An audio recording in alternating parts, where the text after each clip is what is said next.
Esta série é composta de 30 programas. Hoje, você vai assistir ao programa número 2. Mãos à Obra, o programa da construção.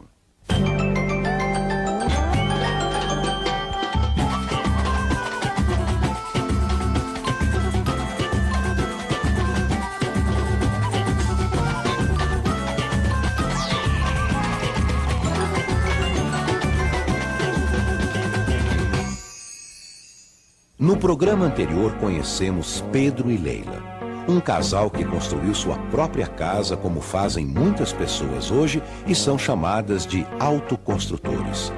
Começamos também a aprender como se constrói uma casa. Mãos à Obra, programa 2, a escolha do terreno.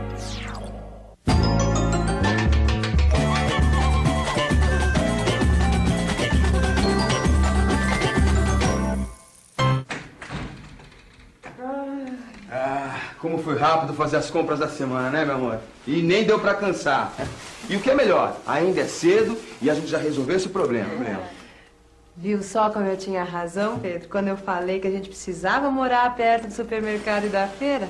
Não, imagina se a gente morasse longe.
Essa feira tá ótima, hein, Pedro? A gente soube escolher bem. Opa, escolher bem é uma arte que exige paciência e atenção. Lembra do sufoco que foi pra gente escolher o nosso terreno? Se a gente não tivesse tomado cuidado, a gente tinha comprado gato por leve. E aí você ia ver, ia ser um problema pra gente construir a nossa casa. Vixe Maria, Pedro, já pensou? A pessoa compra um terreninho, sonha construir a sua casa, aí de repente descobre que tem um abacaxi nas mãos. Não, e o que é pior, vai ter que conviver com isso pro resto da vida. Meu Deus. Quando a gente estava procurando o nosso terreno, eu prestava atenção em cada lugar diferente que eu passava. Como eram as casas, como eram as ruas, se tinha algum terreno para vender. Você sabe que eu também, Pedro? Eu também pensava o dia todo como é que ia ser a nossa casa. Às vezes eu estava costurando uma peça de roupa assim, pensando como ia ser a nossa casa, a vizinhança, a rua. Para aquela rua da pracinha, que linda! Quantas árvores, que sossego, hein? É, uma rua sossegada mesmo. Mas infelizmente ficava muito longe, né, Pois amor? é, Pedro. Quando a gente está pensando em construir, quer um lugar tranquilo, sem trânsito, sem poluição, perto de tudo que precisamos. E, é claro, com um precinho bom, né?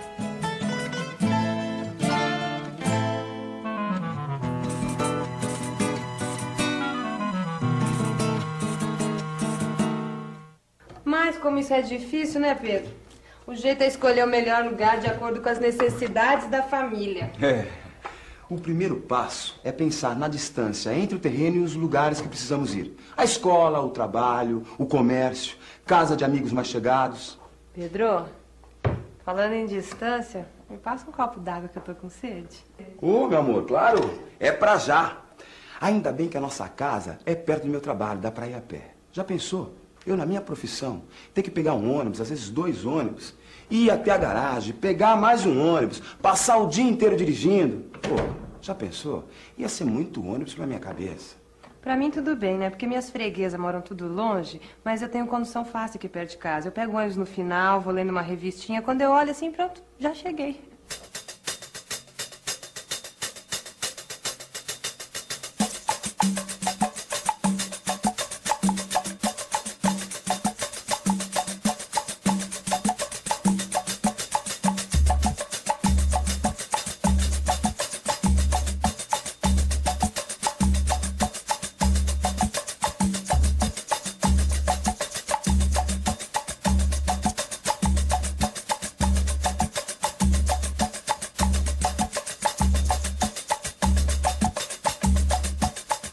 Essa é outra coisa importante na hora de escolher um terreno.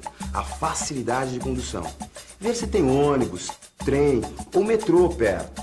Porque o terreno pode até ser longe do trabalho, mas se você tiver uma condução rápida e fácil, não tem problema. Pedro, pra mim é fundamental ter uma escola perto da casa da gente, sabe? Agora aqui eu tô tranquila, né? Porque tem uma boa escola aqui perto de casa, vai ser fácil quando tiver as crianças. Ah, pera um pouquinho, né, meu amor? Isso ainda vai demorar um pouco, né? A coisa tá difícil, pô. Imagina, difícil, Pedro. A gente já tem nossa casa, agora a gente já pode ter nenê. E depois minha mãe mora aqui pertinho, ela pode ajudar a gente todo dia. O quê? A minha sogra? Todo dia aqui? Ah, não, meu amor, peraí. Aí é que mora o perigo, né? Ô. Ah, minha sogra aqui todo dia, não. É a escritura primeiro, né? Depois a água, a energia, né? E o calçamento, né? Primeira coisa que a gente vai comprar tem de preferir isso daí, né? Você fazer uma construção boa tem que ser um terreno plano, né? Que não dá muito trabalho, você não vai gastar muito material. Passei aqui, estava vendendo esse terreno, aí nós compramos baratinho e construímos. A largura do terreno, né? A largura do terreno, no caso. Então isso para mim foi uma opção de escolha, para mim foi a largura do terreno. Eu vim morar aqui, eu estava conhecendo minha mulher, né? Então ela já morava aqui faz tempo. Então aí eu decidi vir morar aqui. Ah, vim morar aqui porque a minha sogra me perturbava, bicho, sabe? Eu falei, vou sair fora dela. Passei a mão dos meninos e tchau e benção. Tá legal?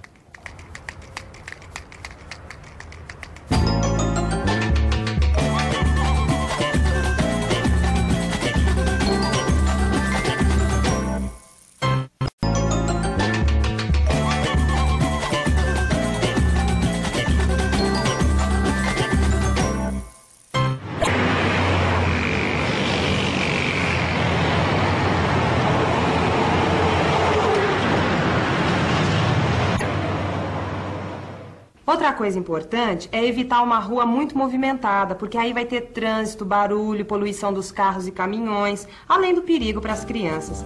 Por isso, é melhor morar numa rua curta ou sem saída. É, mas não adianta ser muito sossegado e não ter infraestrutura básica, como água encanada, energia elétrica, coleta de esgoto, rede de telefone. Ai, que delícia! Já imaginou ter falta d'água, Pedro? Que chato. Ter problema para lavar a roupa, limpar a casa, tomar banho. Ai. É, mas o pior que isso é você ter excesso de água na sua casa. Se o terreno for um lugar muito baixo, ele for próximo a córregos, valões, se a sua rua não tiver sarjeta, meio fio, aí é que você pode ter problema com enchentes. E alagamentos também, viu? Virgem Maria, Pedro. Eu soube que a cunhada do seu Jorge lá do açougue perdeu tudo numa enchente. Brincadeira. Conta isso pra mim, como é que você tá sabendo disso? Ah, é que ela queria morar perto da casa da mãe dela, né? Aí ela viu um terreninho lá na Baixada, o precinho tava bom, as crianças podiam brincar na rua, que era tranquila, sossegada. Só que o pessoal da vizinhança avisou, né, Pedro, que o lugar era perigoso, mas ela é teimosa. Construiu a casa mesmo assim. Você sabe, não deu outra. Perdeu tudo na última enchente. A casa dela encheu d'água. Brincadeira, meu irmão. Que tristeza, hein? Enxuga aí, Pedro. Me passa aí o... Brincadeira, meu irmão. Perdeu tudo. Perdeu.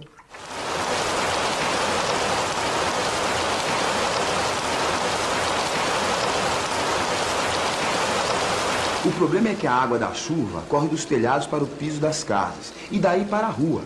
Na rua, a água desce pela sarjeta até os bueiros e vai para o rio. Se o lugar é baixo e a rua não tem meio fio e sarjeta, pode alagar bem na frente da sua casa.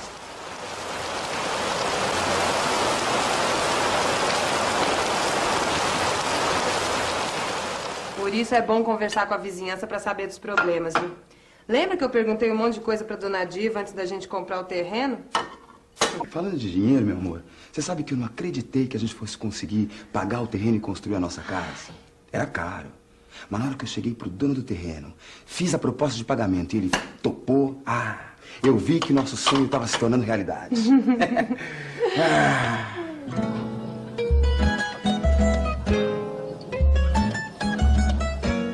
Quantos terrenos diferentes a gente viu, hein, Pedro? Em cada um nós olhamos as vantagens e as desvantagens. Fomos anotando tudo que nos agradava e o que podia virar problema.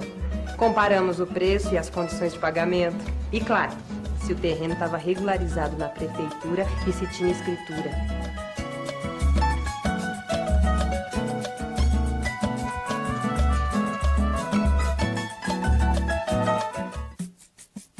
Mas a coisa não parou aí. Depois de escolher o terreno, era preciso ter certeza de que a casa podia ser construída ali. Naquela época, eu pensava que a casa podia ocupar todo o terreno. Eu não sabia que a prefeitura exige um recuo na construção. Uma parte do lote que não pode ser construída. Normalmente, o recuo é na frente, em um dos lados e no fundo do terreno. Mas pode variar de lugar para lugar. Por isso, antes de iniciar a sua obra, você tem que se informar na prefeitura. E o seu Freitas, hein, Pedro? Convida ele um dia pra tomar cafezinho aqui em casa. Ele foi tão bacana com a gente, né? Um amigão. É verdade, meu amor. Eu lembro da primeira vez que eu entrei na loja do seu Freitas. Nossa, não sabia nada de construção. Tava empolgado com o terreno. E ele me ensinou um monte de coisa. É verdade, viu? Convidar ele pra tomar um cafezinho aqui.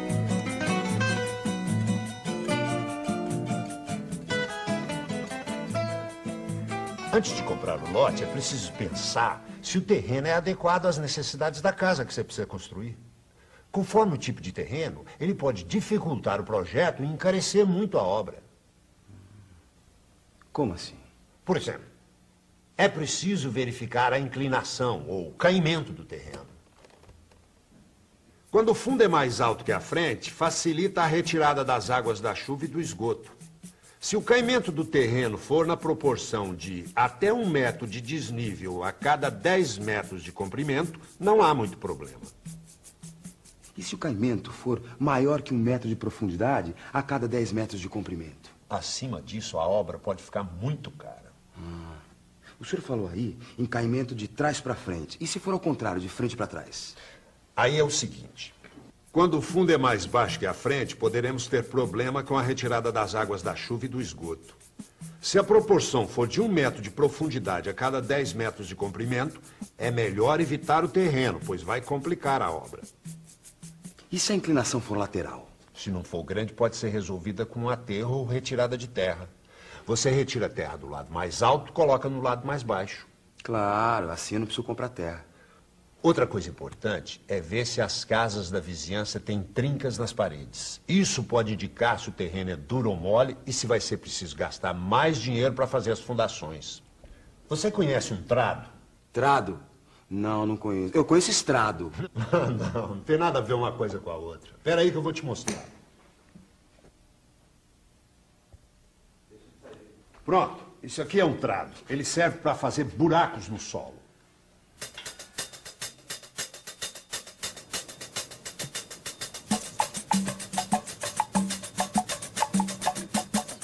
Faça um furo de pelo menos 2 metros de profundidade no terreno. Se for difícil furar, é porque o terreno é duro e isso é bom sinal.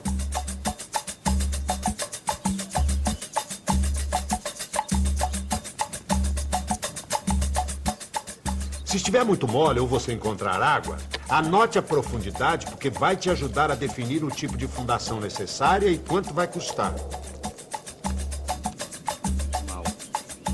Se o terreno for muito mole e o nível da água estiver muito alto? Nesse caso, é melhor escolher outro terreno. Pedro, converse com os vizinhos. Pergunte qual o tipo de fundação que eles usaram e se eles têm tido algum tipo de problema com infiltração de água. Puxa, quanta coisa que eu nem imaginava, viu, seu Freitas? Ainda tem mais. Você reparou se o terreno recebe bastante sol? Não. Mas o que o sol tem a ver com o terreno, seu Freitas? Ô, Pedro, tudo a ver. Você não vai querer morar numa casa úmida, que não seca a roupa, que seja quente no verão e fria no inverno, não é? Opa, aí é uma gelada, né, seu Freitas? Então trate de ver como é o movimento do sol ao longo do dia e como ele bate no seu terreno. Você já checou toda a documentação do terreno?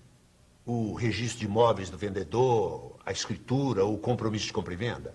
Mas que documentos são esses? Esses documentos trazem todas as informações sobre o terreno e sobre os antigos proprietários.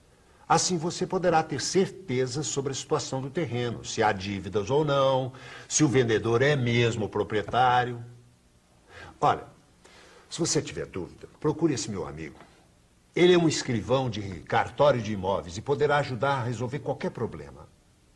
Puxa, eu não sabia que era tanta coisa para construir uma casa, hein? Você ainda não viu nada, isso é só o começo. Ó, mas não desanime.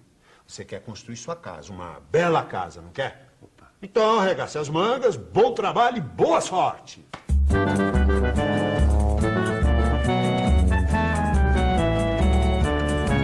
Depois daquelas dicas do seu Freitas, nós conseguimos comprar o nosso terreno, nosso pedaço de chão. E aí começou uma nova fase. Fazer o projeto da casa. Imaginar como seriam os quartos, a sala, essa cozinha que eu gosto tanto, né? Mas aí é outra história, né, amor? Bom, eu vou indo, senão eu vou chegar atrasado. Deve ter um monte de gente me esperando no ponto de ônibus. Eu vou com você, ó. Só vou guardar o abacaxi na geladeira, tá? Gente, no próximo programa a gente vai falar do projeto da casa. Você vai aprender como medir o terreno, como fazer a planta da casa, legalizar a obra na prefeitura. Não perca, hein? No caso meu aqui, eu mesmo, eu consultei com meu primo, que é o engenheiro arquitético, né? Aí ele me deu uma planta, já tudo no esquemado, aí eu acompanhei a planta. Então agora a gente está correndo atrás para ver se consegue pagar os impostos, né, para legalizar. E na prefeitura, né? No estado, para ver qual é a condição de terreno, se é particular, se é do governo, para poder legalizar.